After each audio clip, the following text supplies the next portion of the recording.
Welcome to the Arsenal Show. We are live.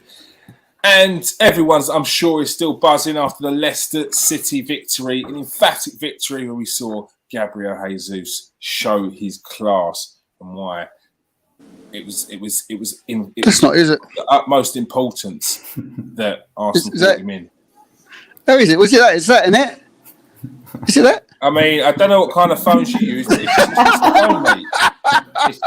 You make it. Steve's the old nanu, trying to bit of Star Trek and all that. But it's just a phone. It's a phaser. It's like a phaser I was doing then. It's just a phone.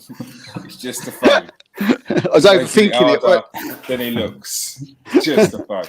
We're joined by Steve K. How you doing, Steve? Yeah, how you doing, mate? Good. Yeah, good. And we're joined by Jerome Marks. How you doing, Jerome? Yeah, spot on. Good, thanks. All right. Let's get started. We've got plenty to talk about. Steve, 2 tough games, 2 wins. Yeah. 6 goals. I mean, did you give your predictions at the start of the season? Did I give my predictions at the start of the season? I was just happy. Yeah. That means no. No, I'm trying to think what they was. I actually did. Yeah, I felt honestly we could challenge for third. All right. You know, I generally thought that. Main reason I'm not in the court or you know the same on the same page as a lot of pundits are or a lot of football fans are with this Chelsea and Tottenham thing. I'm not there yet. I'm not seeing nothing to. You know, I didn't think they had a great squads at the beginning. And from what I'm seeing at the minute, I still think we've got probably the better squad and the better team. So, yeah, just let them keep talking, mate. And, I fancy... I mean, people out there, I mean, even Jerome, kids, you must have thought about, can we get second? Can we get there? I mean, it hasn't crossed my mind. Yeah. But it's not even crossed my mind yet, like that sort of thing. But it's there, isn't it? Look, Arsenal playing very well at the moment. We've got a long way to go. It's just 2 games, but I'm loving sort of the form that they're in, and it's only the start. Like as I said, I don't feel like Arsenal are in the full swing of things. I think they've still got a couple of more gears to go up. I think they've still got to tidy up a few things. They've still got to get to full match fitness where they're doing it from start to finish and there's no sort of let off. So which is even more encouraging that they're not quite there yet, but still look really, really good. But Liverpool without Marnie, aren't they? Just quickly, without Marnie, without Will Nunes. You know, we see he wasn't really at it the game on Monday night. An injury or two, I don't know, mate. Yeah, but they've still got Jurgen Klopp, Diego Jota, Mohamed Salah, Firmino, Luis Diaz. Like they've still got a quality team. Yeah, that's great from start to finish. Mane's a big loss. I posted yesterday basically saying I don't understand what all the hype is around Liverpool, considering they came second last season, and Man City have brought in arguably the best striker in Europe, or the most sought after striker in Europe in Haaland. So how people are thinking that Liverpool, after losing a player, and Man City and bringing in Haaland are any better, I just don't see it. And City are like robotic, they're not even human. Right, so but thinking about second place right now, I just want to get top 4. Just get me top 4 at the end of the season, and I'm a very happy man. Jerome, great start by Arsenal. 2 tough games. The games are not necessarily not as tough as you may have thought, but did Arsenal deal with it in a much better way than you would have thought?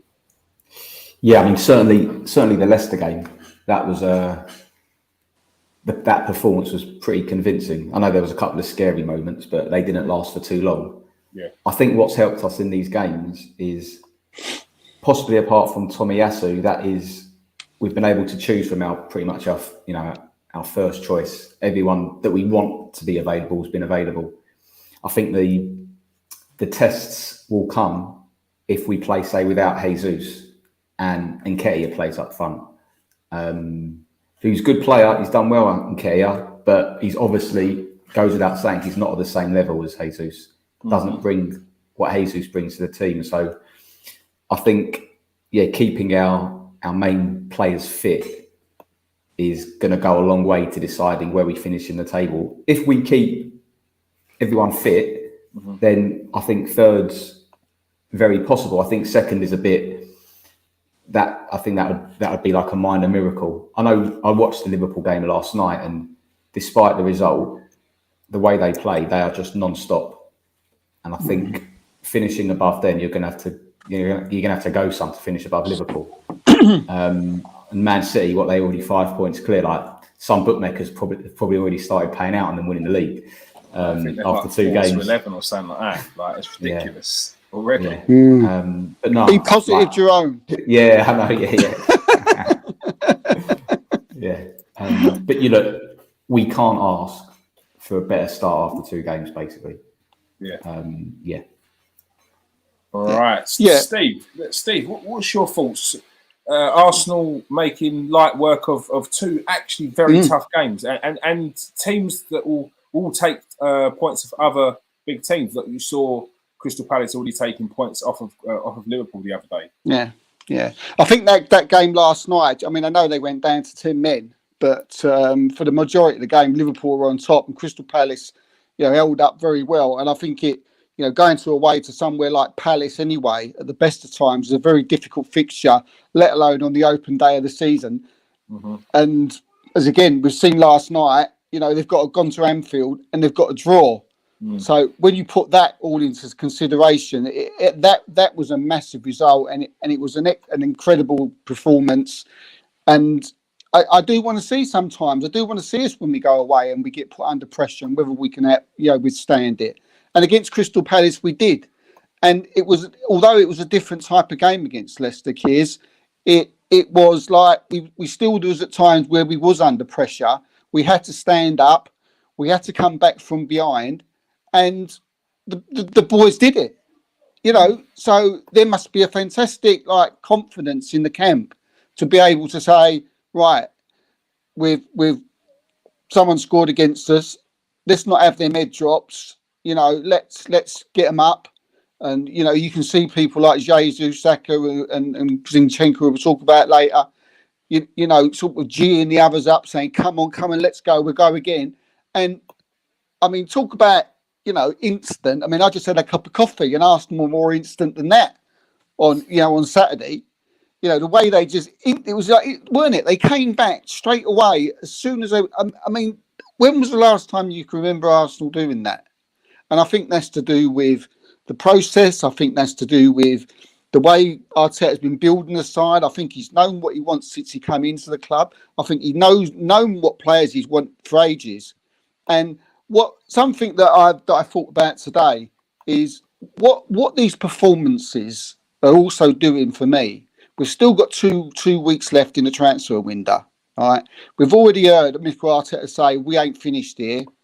We're going to get people out, and then after that, we want to do some great things. Now, if we're in conversation with other players and talks, and they might have this little bit of doubt about Arsenal. If you're watching these last 2 games, my God, that helps in negotiations, watching this team over the last 2 games. If you're having a talk with, whether it's a Diaby or a Paqueta or a Tillemans, they're like, whoa, I want to come here. It's a great start, mate. It's a 10 out of 10 start to a season. I don't think we could have asked for better. Yeah, definitely. Jerome, are you seeing a different Gabriel Jesus than we saw at Man City? Do you think he's got a little bit more freedom, a different type of player? Yeah, possibly. I think he knows that maybe there's not as much, in some ways, there's not as much pressure on him. At City, you've got to win every game, haven't you? There's different pressure with Arsenal, but I think it seems as though he's enjoying being the sort of the spearhead of our attack, knowing that he's basically going to play, isn't he? You know, he doesn't really have to sort of prove himself as much as he did at City. And maybe, you know, it's obviously early days, so it's hard to sort of say whether he's a completely different player, but the early signs are really, really positive. And I just think we're going to, with him in the team, I think this team is going to score a bundle full of goals, and he's going to be a massive part of it. Yeah, Steve, you see a different type of Gabriel Jesus. There's been many pundits out there that are saying he looks like he's a bit more not happier, but he looks like he's happier in his role, which he potentially be given at Arsenal over at City than at City. Yeah, he does. He does look a different type of player. He seems like he enjoys the role of, you know, you're our main man. I think the fact that it's like you know, when he's at City, he didn't really know whether he was going to play 1 week to the next week, and that showed sometimes. Yeah, in and out. It can't help, and especially if you're a striker. So, you know, he's came to Arsenal, and to me, he does look a different type of player. To me, at City, I just thought he was someone that more or less mainly played down the middle. Yes, he sometimes he was out to left, to the right a bit, but he didn't have to do that because he had like Grealish and Foden there. Mainly his job, because Manchester City never had, you know, a striker, if you like, and a lot of the time they played with, you know, the false nine. If you're Gabriel Jesus, you're like, what's going on here? You know, so it's got to affect your game a little bit. But to be fair to him, he was still at City and he still smashed it. He scored goals and he got assists. We knew what we was getting. But he's came to Arsenal, and to me, he's just a total. He looks to me like, you know, if you wouldn't have known that he played for City and now he played, you'd think he was a prolific number 9 striker, the main guy who plays up front for Brazil, who smashed them in every week for the whole of his footballing career. Because he's now that spearhead. He knows he's never going to get dropped. He knows a lot of it's on him. And I think these South Americans love that. Do you know what I mean? You could go back to like Alexis Sanchez, who was probably the last type of player we had a little bit on that ilk. They love the pressure. He can cope with the pressure, and he's just from minute one. I mean, I don't know what you think. I mean, to me, it looks like Arteta's just gone to him and said, "Go where you want. If you want to go to the right, go to the right. If you want to go to the left, if you want to go down to the middle, you do what you like." That's how it seems. And also as well with Arsenal, I mean, sorry to go on, but he's building. He never had time at Man City to build up a partnership with anybody. You know, you never, and you could see, you know, there was never like any Brazilian at Man City where he went away and he could build up some kind of camaraderie with. I mean, at Arsenal, straight away you're seeing the type of, you know, he's with Martinelli. You know, the thing that they're building. He's getting partnerships going. You know, as if he's got a partner with him, and that always helps the number 9. And so, to answer your question, mate, yeah, probably a bit too long-winded, but I do, mate. I do see a different player. I'll just say, if I can, just one more thing with Jesus. At Man City, he was playing with proper, established, world-class, top-quality players, and at Arsenal, he's playing with very good players that have got lots of potential. And so you notice him. I think he's more noticeable when he's playing with our players who are good with potential, rather than when he's, you know, on a pitch with 10 other unbelievable players. I just think we notice him more because compared our players compared to Man City's players, there is obviously a bit of a difference. So I think you notice him more as well with regards to that. I think also the difference is at Man City, it's very, very regimented. It's like, this is your role. You stick to that role. If you do anything which is a bit more anything, like you're in, it feels like, yes, Arteta has a similar style, but it feels like it's a little bit more relaxed. Not a lot more. It feels like it's a little bit more relaxed. Like he's just taking it a step back from Pep. Because, do you know what I mean? I've watched training videos of Man City, It's a very similar style. It's a very similar style of play. Arteta, even when you see him train, he's like, you need to be here, you need to be here. You know when he's going to be here. You know if he moves here, he's going to be here. And that's the way that they play their football. However, it does seem a little bit more relaxed than it is at Man City. And I think that helps. I think the sort of the fact that it's familiar as it was Man City, but maybe just a little bit more chilled is, I think, also standing in good stead. Jerome, I know you've been watching All or Nothing. One thing I noticed, I don't know if you noticed, when did you watch the episode where Lacazette was brought into the room with one of the coaches? And what did the coach say to him? He said to him, he pinpointed the fact that he doesn't get in the box enough. Yeah. You're not getting chances. You will score if you are in the right places. But you need to be in that box more. And he pointed out Benzema as an example. Yeah. This is Benzema. Yes, he does everything you do, but he's also in the box. How much of a difference, you said it earlier, how much of a difference has it made us being in them situations where you've got a Gabriel Jesus in the box? Even we saw that at the end of last season with Eddie Nketiah, just someone being in the box, we're going to score goals. Yeah, it's like with Jesus, it's like you've got two players in one. You've got one that's out on the wing, and then 2 seconds later he's in the middle. Yeah, I think he was making the point to Lacazette, but not that he was flogging a dead horse, but yeah, it felt like that, though, didn't it? Yeah, like he's trying to get him to do something which either he's not comfortable. It wasn't really his sort of game, because if he picks up the ball in midfield, Lacazette, if you wanted him to get in the box, then it's just going to take too long. Yeah, he was never that type of player in his pomp, Lacazette, was he? Yeah. You know, never like that. This is why I think for football teams nowadays, I think having someone that is mobile and athletic, I think it's so important. Which is what Jesus is. It just opens up so many more doors and gives a lot more possibilities to the attack. Yep, and our wingers, midfielders will put the ball in those positions now, in those areas, because they know Jesus is going to be there. Whereas before, is Saka there? Is Martinelli there? Because you know that Lacazette ain't going to be there because he's still dropping in deep. And I felt towards maybe, it wasn't even towards the end of last season, it was probably the full season and the season beforehand, he just didn't want to get in the box in the end. I felt like he was scared to miss. Because he kept on missing after miss after miss, and it gets to people. And I think where he felt comfortable dropping in deep and he was getting plaudits there, he was happy to stick to that and not take the risk of getting in the box and missing again. Yeah. So, because even when you look back at the goals that he did score, he was running into the box, and there's no time to think. It's you just hit it first time, or he scored a pen, or took the ball again. That goal he scored against Wolves, where it deflected off the goalkeeper. He had no time to think. It was just take it here and then shoot. So, yeah, it's I mean, as well as that as well. I mean, I'm sure Arteta's thought of this when he brought the player in, and also brought Zinchenko in. I mean, you look at that left side now. I talk about partnerships. You've got Zinchenko, who knows him from Manchester City, who's played with him for God knows how many years.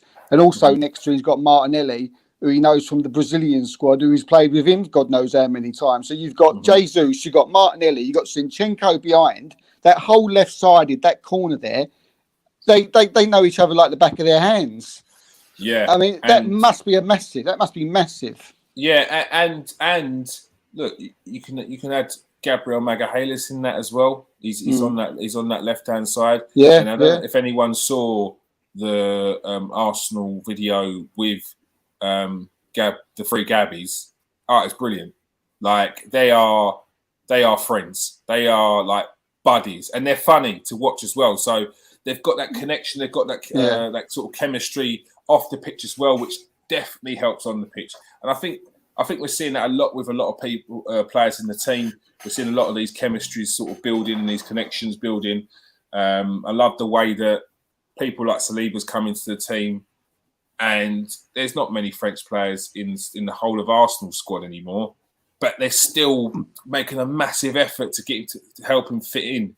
Like even players like Reece Nelson are going out their way and making sure that they're fitting in and sort of keeping him sweet. So yeah, there's a definite shift in culture within the club as well, which is good. Not long until I think that sort of floods the whole way through the fan base, which is it's definitely getting there. Steve, was there any worry about the goals that went in against Leicester? No,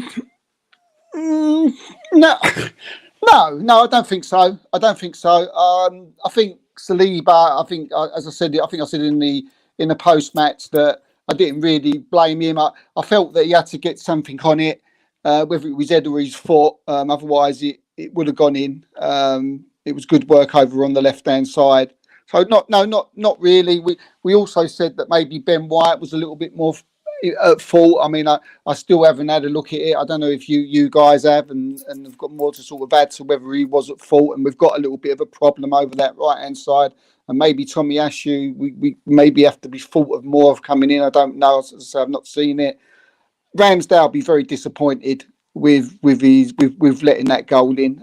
We've praised Ramsdale now, literally, I don't know, probably last season more than any other player.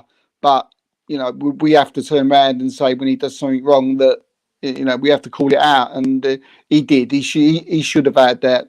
But luckily, what I said just now, the way we came back from it. I mean, I do agree with what Jerome said last week, and that is the fact that I feel that, you know, we may still let goals in, but I think that, you know, we are going to score, you know, so much more, you know, than when we did last season. So no, I don't really blame anybody for the goals as such. Just apart from really Ramsdale should have had it, but keepers make these mistakes. We've seen the best of it. I've seen Edison do it. I've seen Alisson do it.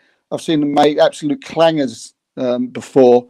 And he'll make more, and he'll make a couple more this season. I mean, it's just like goalkeepers is such an hard kick job, isn't it, Kieran? You know, because what's important is, you know, if you make a mistake one week, the important thing is that when you go out there the next week, that it's not on your mind, and you can just sort of, you know, click it off and then go again. And I'm sure Ramsdale will. I think. Am I worried about him? No, I don't think so. He was excellent last season. We was under a lot more pressure, I feel, than we're going to be this season, which sort of contradicts what I said about scoring more goals. So I don't know, but hopefully he'll just, you know, brush it off and you know, come back and it won't bother him. And I feel that he's got the personality to do that. All right. Jerome, any worry about the goals? Before we go on, I think someone said that Charlie Patino was injured. He's not. He's fine. Yeah, I think that's him playing there for Blackpool. He's fine. All right, stop worrying. Worry. You don't worry. Every time this kid, he's playing men's football now. He's playing the championship. This is a good level to see what he's about. And so far, Charlie Patino's looking good. Not in today's game, he's looking good. But we'll touch on that in a bit. Jerome, worried about any of the goals that went in?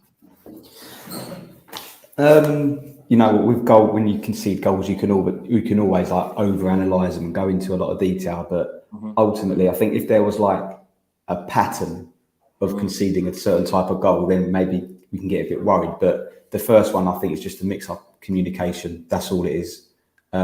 And the second one, it's not fantastic, but you do see these goals get scored a lot where someone just smashes it, you know, through the goalie's legs at that type of angle. It does happen. Sometimes it's hard because, Kieran, you know, being a keeper, sometimes those balls, when they get hit at that pace, you can't get down to it. Maybe the only chance you've got is like using your legs perhaps to save it. If you know what I mean. It's not an angle where the keeper can dive and stretch. It's sort of at him.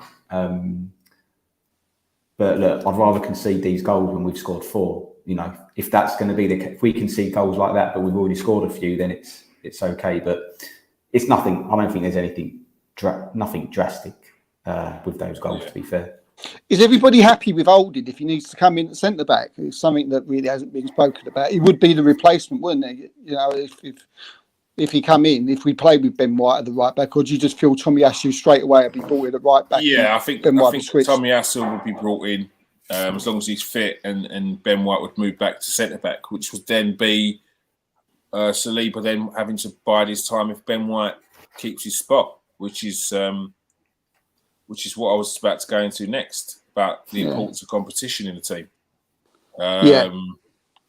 So that's not a bad sort of way to go into that conversation. The importance of the competition in the team and what we're seeing so far. We've got Ben White keeping out Tomiyasu, although Tomiyasu has been injured. Ben, I don't see the team changing. Zinchenko keeping out Kieran-Tierney, who again has just come back from injury, but again, I don't see the team changing. It's standing us in good stead, Steve. This level of competition, and surely they should continue to sort of bring in more to keep that going across the multiple positions in the team. Both of you. I mean, what do you think they will do in Europe? Do you think we'll try and keep to the same 11 and go out there, or do you think that we'll totally change it completely? Or have we got to go for Europe? I mean, have we got to go for Europe? I don't think changing the team would mean that we're sort of not dismissing, but taking it lightly in any way, because the level of competition across the positions. Like, if you're playing in European competition, swapping Zinchenko for Kieran-Tierney and swapping Tomiyasu for Ben White are solid changes. It's just making sure that we continue that by bringing in different players in different positions in the midfield, or whether it's a winger, because it's all right now for Saka to play games, but I don't want to see Saka play another season where he's played 50 games. Like, he'll catch up with him, he'll get injured, and no matter what Mikel Arteta says where the player wants to play, that's where the manager's got to come in and use his experience to say, okay, no, you've got to sit out this game. Because Pepe ain't the guy. He's shot. He's lost his confidence. He's shot. And players like that need confidence. Like, they need to play with confidence. Otherwise, like, how are they going to take risks in the tricks they do? How are they going to do the step overs? How are they going to run at defenders when you're not confident? And his confidence shot. So, yeah. I think that's why Mikel Arteta wanted to bring Rafinha in, just in case someone up there does get injured. That's why I think we're prepared to pay the big money for someone to come in. Like Jerome was saying earlier, if Jesus gets injured or Martinelli does get injured, someone who can play across the front, who's quality, that ain't going to make, drop us at all, drop our form. Yeah. And I think that's why loaning Tavares out to a competitive league, where we've seen William Saliba do so well at Marseille, to send out Tavares on loan to get valuable experience and consistent games. He's going to be playing 30, 40 games this season, because they're going to be in the Conference League, or they're going to be in Champions League, or they're getting to Europa League. So they're going to be in one of them. I think Europa League. That would be really good for him, and good going forward in the future. Hopefully, he can come back and challenge for that left back spot as well. Jerome? Yeah, I mean, I think with competition, I think Arteta's got he likes to have like a competitive, I guess, environment at training. I mean, you mentioned the all or nothing earlier. You saw when he was when we couldn't make training, and he had to go at the players because some of them weren't training properly. He said that after 15 minutes, 4 of you basically. I love that session. So the competition is important, but I think more important than the competition side is making sure we've got quality in backups, because that's what has affected us the last couple of years, last year especially. So I think as long as he keeps the players sort of focused and make sure that all the players are part of it, are happy, and he manages them so that you don't get anyone moping about or moaning, then I think that's what's more important. I think that's going to be the hardest thing to do.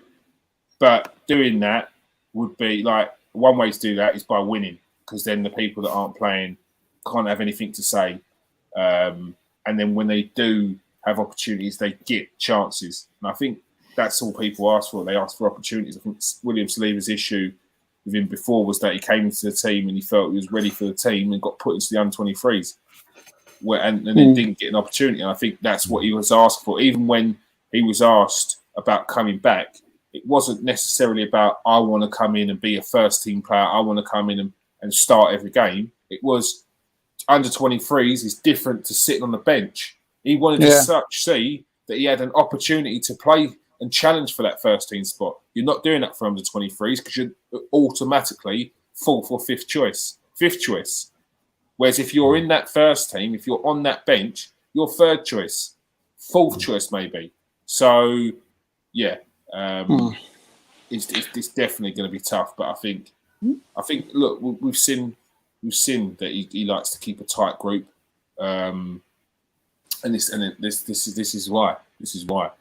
I don't think he'll make massive changes. To be honest with you, I don't think he'll put load like make 6 changes. I think he'll mix it up. You know, I mean, like he'll bring Marquinhos in for Saka. I think that'd be a must. I think when Vieira's fit, you know, he'll bring in Tierney. He'll bring in the goalkeeper. He might keep Xhaka and Partey in the side and plays Nketiah up front. I hope he don't just whack everybody who ain't playing in the same team. But that's already 6. Yeah, I suppose so. So that's already wholesale changes. But those players have to get game. They have to. Because look, if you lose Odegaard, you've got Vieira or Smith Rowe, and if they've not played because you're trying to keep continuity with the same team, then you're going to suffer when they come in and they've got to take 2 or 3 games to get into the swing of things. So again, it's a tough balance to make sure that you're keeping everyone fresh while still keeping that same team. How many would you change? How many would you change, Giz?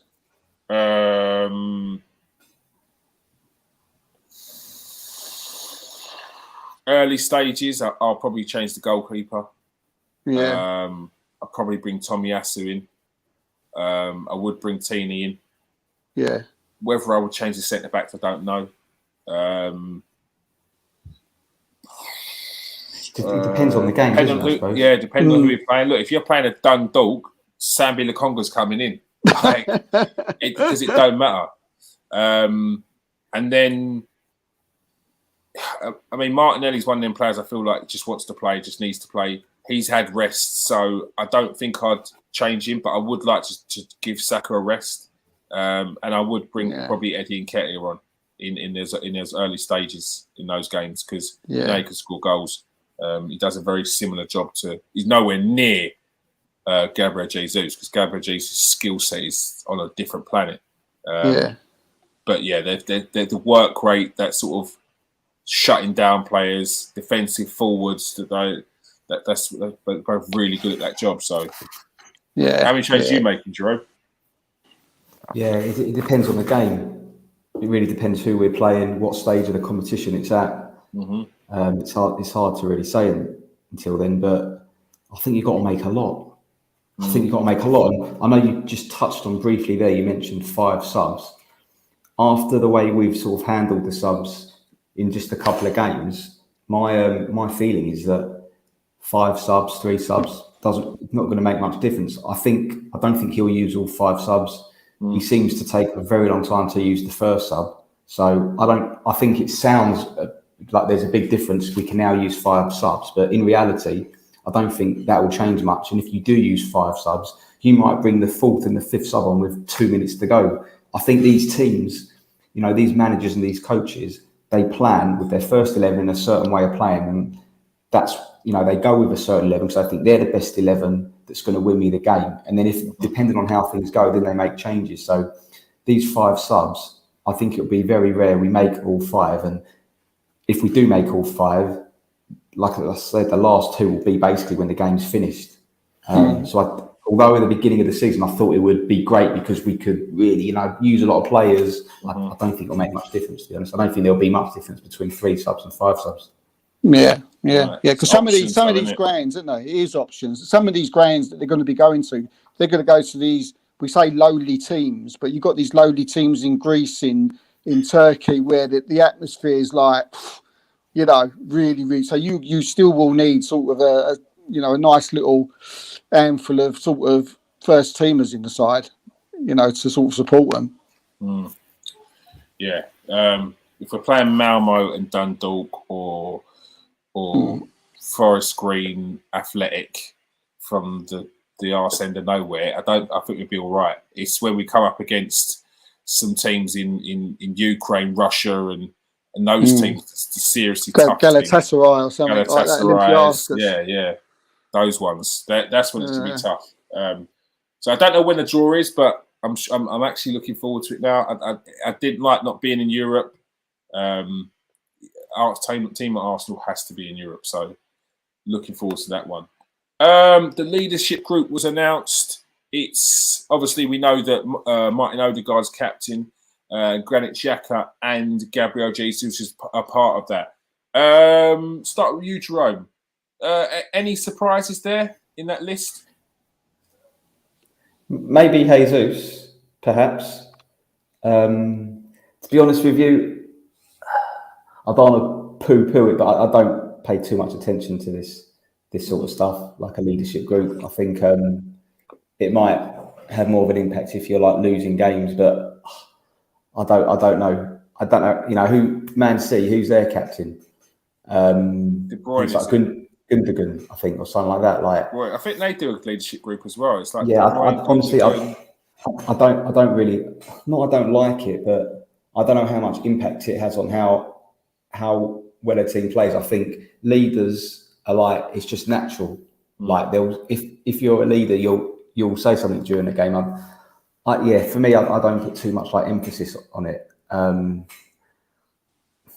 Sorry, it's not really for me. I think like Odegaard's our captain, and you wouldn't really call him like a stereotypical captain, would you?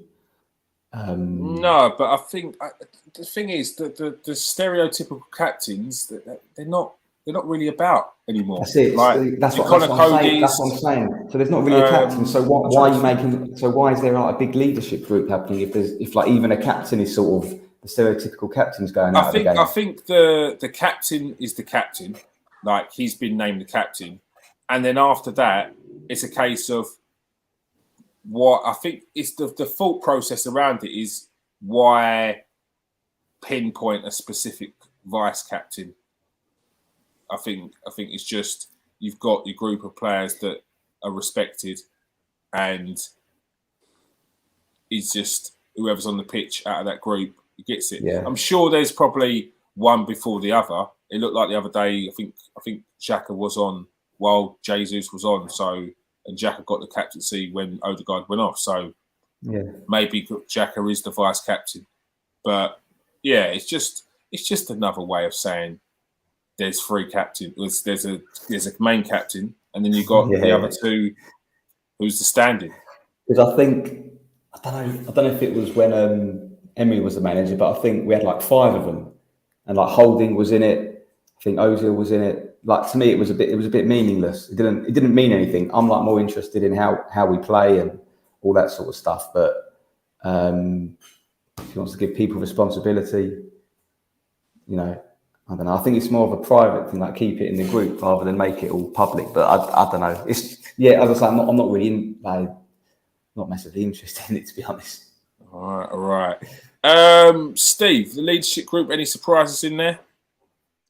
No, not at all. I'm a little bit different from Jerome. I like it. I get what he's saying about the pitch thing, because once you're on the pitch, and you should be able to step up to, if you're playing for Arsenal, you should want to win any game.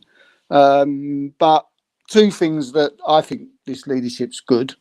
First, I think they've picked the right people. Second thing, I think, Mikel Arteta knows Jesus from Man City.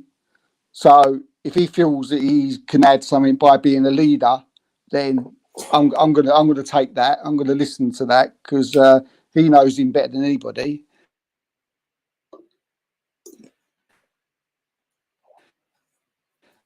And the young squad's in the league, so it's going to help. You can see that Jesus, although he's still young himself, he's done it all, isn't he? You know, he's got to the Champions League final. He's won Premiership titles.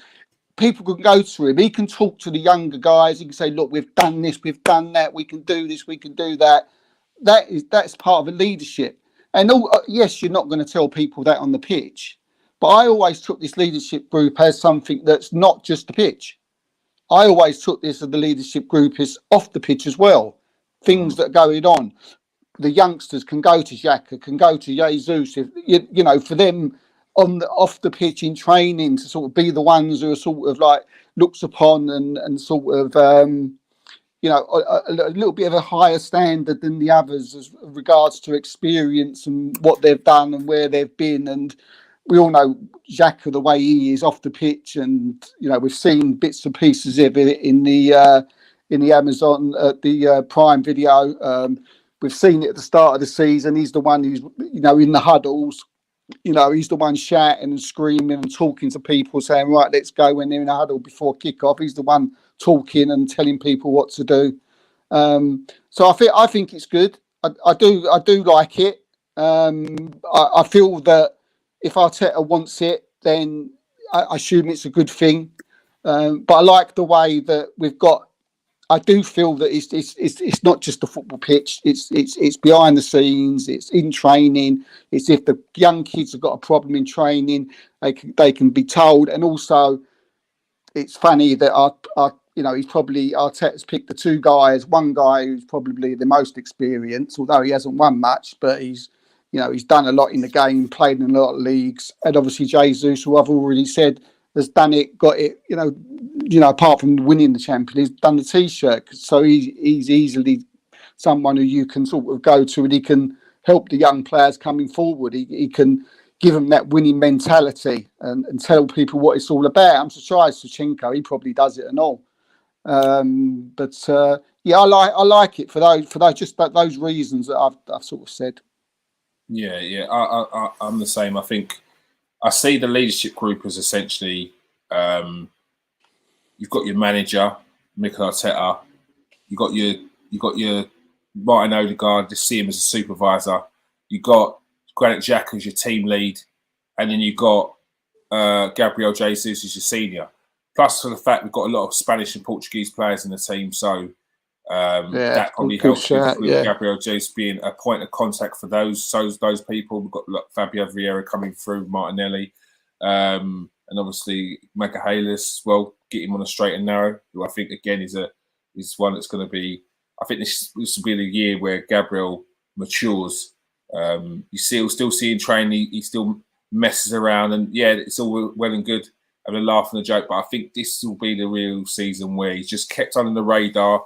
As I said before, puts in those 6s and 7s, matures a lot as a player. So I'm looking forward to seeing how he kicks on. But yeah, I think Odegaard brings a different type of captaincy. Obviously, he's captain of Norway, so he's got experience there dealing with players like Haaland and captaining them. So and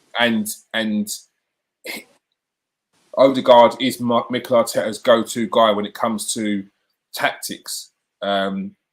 He's always, whenever there's a break, Martin Odegaard's over there getting the tactics and relaying to the team. So I think that's a key reason as to why Martin Odegaard's probably been given captaincy. And Granit Xhaka, as everyone knows, he's a captain-like figure even without the armband. And I think you've got a lot more of those as well in the team. Zinchenko as well, captain of Ukraine. You've seen the passion that he plays with, and the fact he's already not worried about telling people what to do and stuff like that. Also, Aaron Ramsdale, I think that he's a leader. Goalkeepers are of that sort of mindset. He won't ever have to wear the armband, and he probably won't wear it.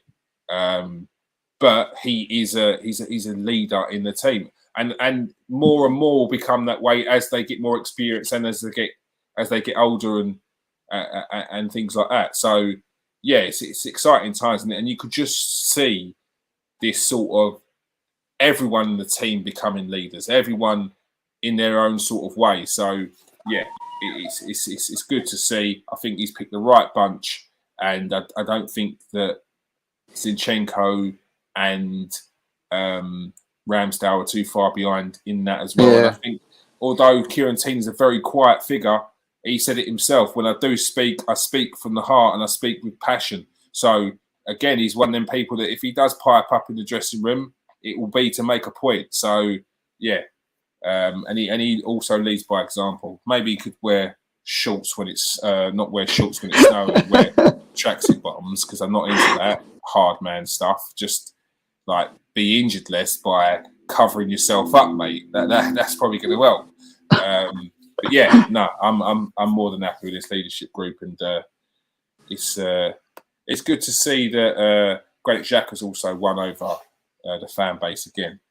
Not all of them, but it's good to see that his people are turning. Time for transfers, Steve.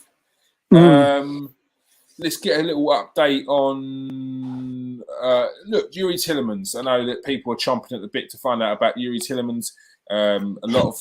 Quite a few people, or not people, I don't know where they're getting it from, but quite a few places have turned around and said that after Yuri Tillemans' performance against Arsenal, Mikel Arteta would not be happy, and that Arsenal have now called their interest in Tillemans because of that performance, which... I mean, if you're going to scout a player for a year and off of one performance against a team that he's hoping to join, he doesn't have a great game, and you decide in that game that he's not worth buying, I mean, that just throws all the scouting out the window, surely.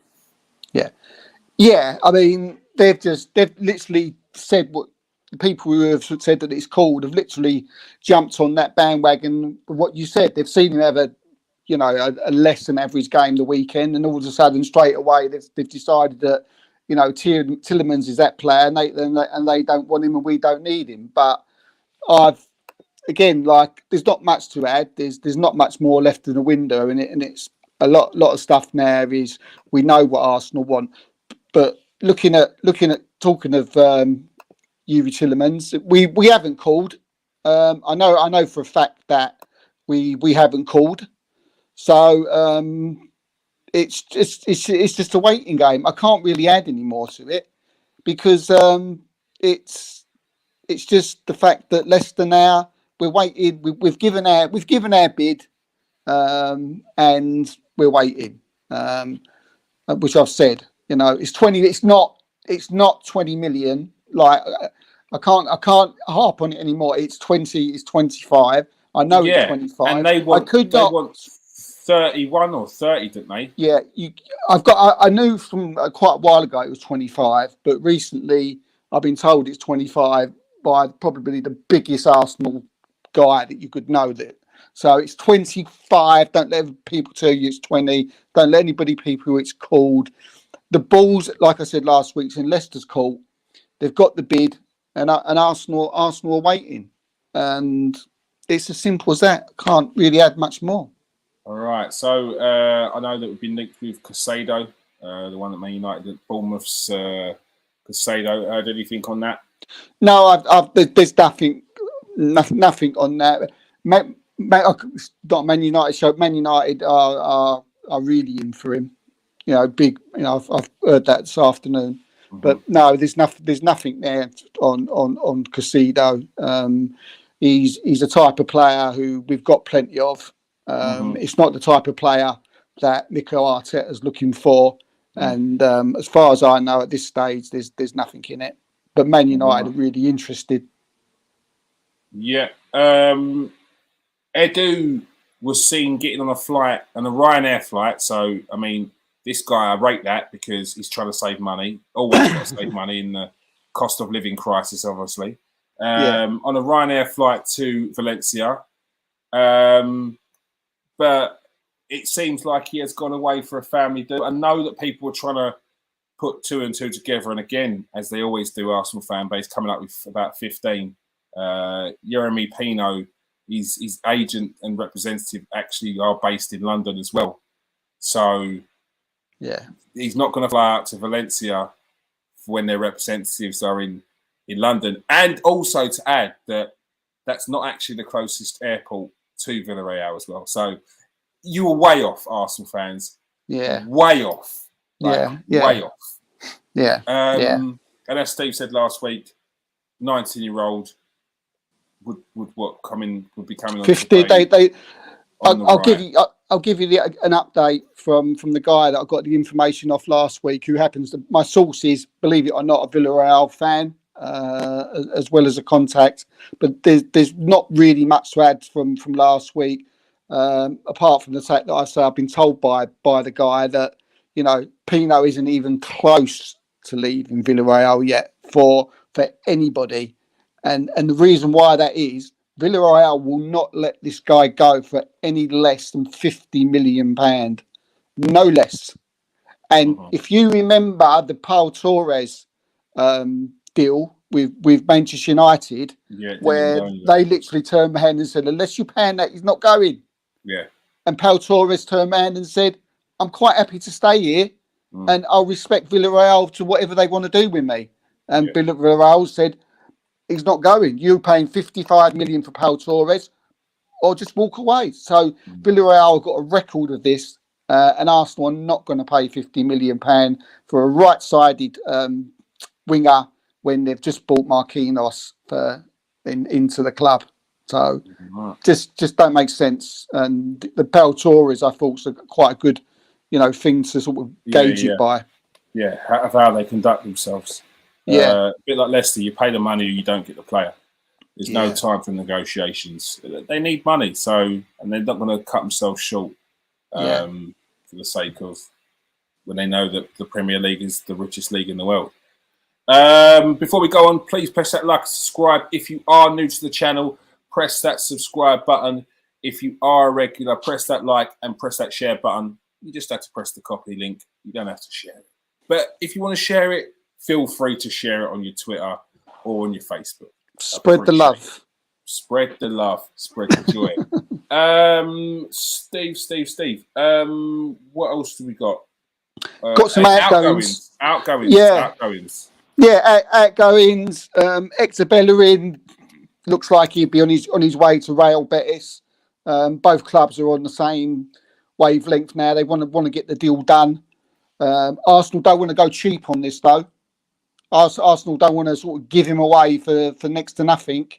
I think he's got a year left on his contract, but Arsenal don't want to give him away for like silly money, because he's how old's Bellerin? He's still, how old is he? He's only young still, isn't he? Still, you know, still got plenty of going in. Yeah, 100%. Yeah, so they want good money for him. So there's a little bit of because Betis tried to be clever, didn't they, by saying they don't want him. But now the clubs are back in contact. We said that when a little while ago when Real Betis said that they don't want Bellerin, they're sending him back. We knew there was a little ploy there. They're being a bit cheeky, and now we're seeing that that's the truth, because, as I said, the clubs are back in talk. They're looking for clubs for Reece Nelson, and they're looking clubs for Maitland-Niles. They both want to get both of those out. And I think, like, as soon as these are the three now you're looking at, as soon as these are gone, I think you'll see the other two come in that Mikel Arteta wants. All right. So that remains to be seen. Once these outgoings do leave, you'll see incomings. Ainsley. Any news on Ainsley? I did see there's a bit of potential news that Ainsley could be on his way. There's a bit of interest, maybe. Yeah, I mean, they tried to get him. They want to get him out, and Arsenal did contact Everton and Southampton, but I've not heard anything, you know, apart from that. Obviously, we who was it? That there's news come out today that Nicolas Pepe could be on his way to Nice. That could be a big thing. I was engaged today, otherwise quite busy today, but I tried to get as much information as I could on that. So I checked up where the link come from, and the link came from someone pretty reputable.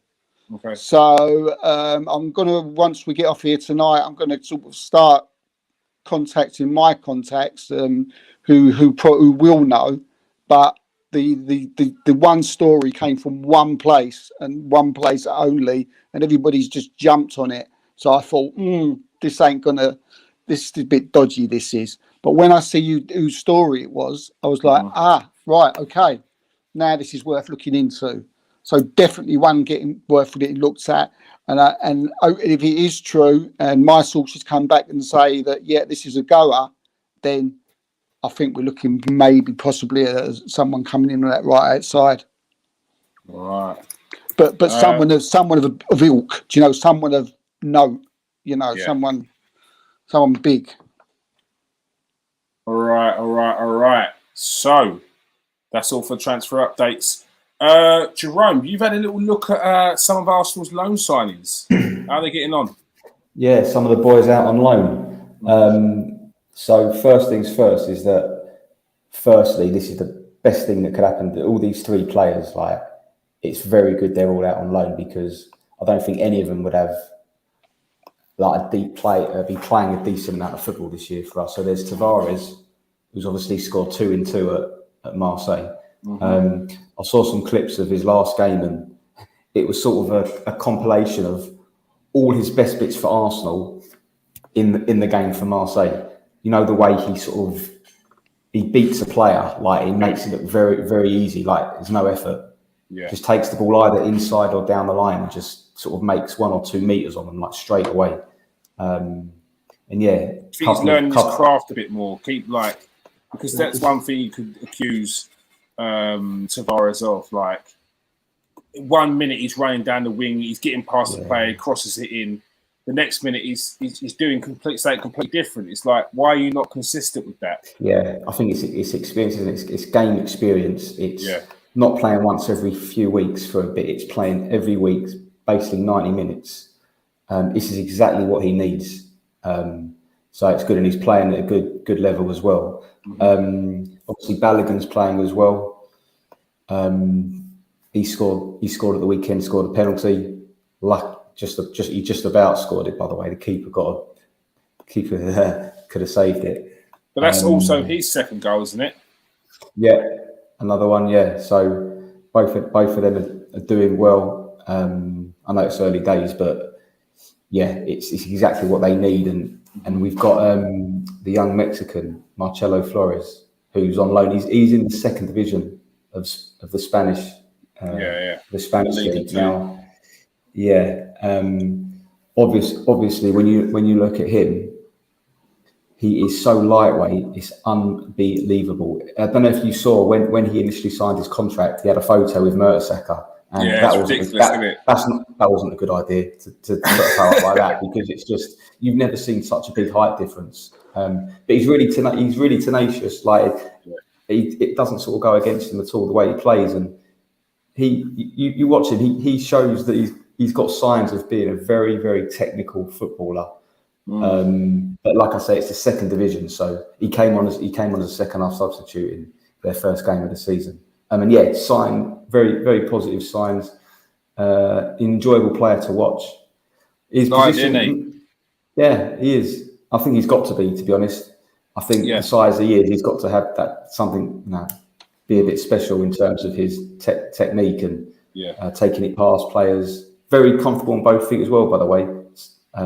He's really sort of two-footed player. But yeah, mate, these minutes that these players are getting, we should have done this years ago. We just haven't been in the position to do it, I don't think. Send some of our younger players that aren't playing a lot on loan. All three of them seem to be doing well so far. And they seem to be going to clubs that suit them as well. It's not like a scattergun approach. It's like you said, Flores is not ready for the league or a championship team, but like Charlie Patino on loan at Blackpool, but going to the Liga 2, he's going to get minutes. He's gonna probably look. If Marcelo Flores, from what I've seen of him playing so far in Spain, if he continues to get minutes, he'll score goals and get assists, and I think he'll stand out, which will only make him look good for potential suitors next season. Because I think it will be another loan, maybe to an English club, to see how he can do in England. Yeah, I think what goes in his favour as well is he seems like the type of player that can play in a few different positions. He doesn't seem to be stuck as like he's a left winger and that's it. He could probably play any of those three positions behind the central striker. So yeah. All right. So yeah, we're going to get Jerome to make sure he's keeping a close eye on the players on loan this season. I think Charlie Patino's currently playing now against QPR. As I said, people worried that he's injured. He's not injured. He's just finished off the first half, and it's a good thing that he's starting as well now, because the Blackpool fans are very, very impressed with how he's playing so far. Good to see these players getting some minutes out on loan, Steve. Yeah, definitely. I mean, we've seen, you know, the benefit of some of our loanees that have gone out and they've come back, and you know they've done really well. You know, Emil Smith-Rowe for one, William Saliba for others. You know, there's obviously a couple that maybe haven't done so well, but it's certainly worth doing, especially someone like Nuno Tavares. I was very worried that we was going to, you know, sell him because I feel there's definitely a player there and someone who could be, you know, definitely of some worth in the future for Arsenal. He's got something about him as a left back. He's for me, he's a really good typical someone who can play in the Premiership, powerful, quick. He's just very raw, and he needs just. You know, he just needs to learn a bit more. And going out to France and going out to Marseille, we know Saliba what he did for him, and hopefully for Nuno, it can do the same. And the same with Balogun. You know, It makes a lot of difference, doesn't it, when you know that you're going to play every week. And that's why we've always said, you know, there's no use keeping players who are just going to sit there and just waste away. So. Excellent decision again by Arteta or Edo, whoever decision it was to send Nuno out on loan, and I'm sure he's going to come back for the better. Yeah, it's not just Saliba as well. Look, although he's not one of our favourites, Mathieu Guendouzi went over to Marseille and also had a good time there as well. So it seems to be that we're getting players in the right places out on loan. They're getting game time, which is exactly what we needed. All right, that is all we have time for. Thank you very much in the comment section. Goodwin, Jonathan, Melvin. Who else we got in there? Simon. Who else we got? Joshua. Chicoli. Stephen, good to see you again. And Gunnar Gill. Make sure you press that like button. Make sure you press that subscribe. I need to be seeing at least 20 likes today. I've seen 20 people in this watching. Have to have 20 likes.